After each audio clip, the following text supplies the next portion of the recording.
He was a 70-year-old man with just 40 rupees, no contacts, and a heart full of devotion. He crossed oceans not for wealth or fame, but to share the eternal message of Lord Krishna with the world.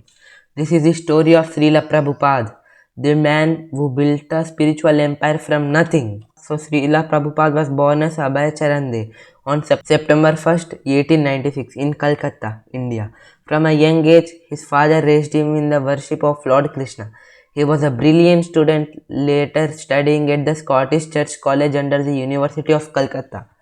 In 1922, his life changed forever when he met his spiritual master Srila Bhakti Siddhanta Saraswati Thakur, who told him, "You are an educated young man, why don't you preach Lord Krishna's message in the English?" Inspired by his guru's words, Abhay dedicated his life to spreading Krishna consciousness.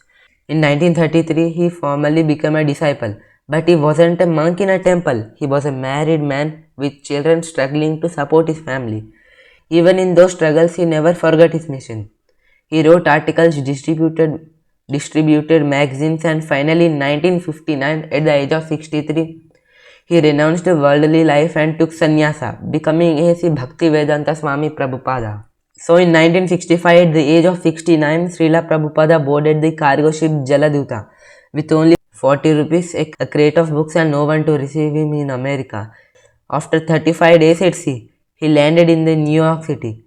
With no home, no money, or he stayed in rough neighborhoods, slept wherever he could, and kept giving lectures, sometimes to just 2 or 3 hippies. Slowly, seekers began to gather. His purity, wisdom, and compassion drew them in. In 1966, he officially founded the International Society for Krishna Consciousness in a small storefront in New York. The movement grew rapidly. By 1970, there were temples in Los Angeles, London, Montreal, Germany, India, and beyond. Western youth were turning into spirituality, and Srila Prabhupada was their guide. Srila Prabhupada translated and wrote 70 books, including the Bhagavad Gita as it is and the multi-volume Srimad Bhagavatam. He established more than 100 temples, gurukulas, farm communities, and vegetarian restaurants across 6 continents. And he made one thing clear: Bhakti was for everyone, regardless of race, nationality, or background. His mission was not to create a religion, but to awaken love for Krishna in every heart. Even in his final days, Srila Prabhupada never stopped sick, frail, unable to walk. He continued dictating books from his bed. Here's a clip of his last words. Association of different nature. On November 14, 1977, in Vrindavan, the holy land of Krishna, Srila Prabhupada left his body, chanting the names of God till his last breath. But his mission didn't end there. Today, ISKCON continues to thrive in over 100 countries with millions of followers. From a lone monk in New York City to a global movement touching millions, his journey proves what faith, purpose, and unshakable devotion can achieve. As he said, chant Hare Krishna mantra and be happy.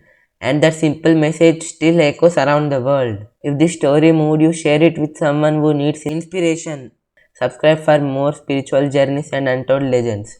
Srila Prabhupada will remain a legend forever. Thank you guys for watching this video. Jai Srila Prabhupada.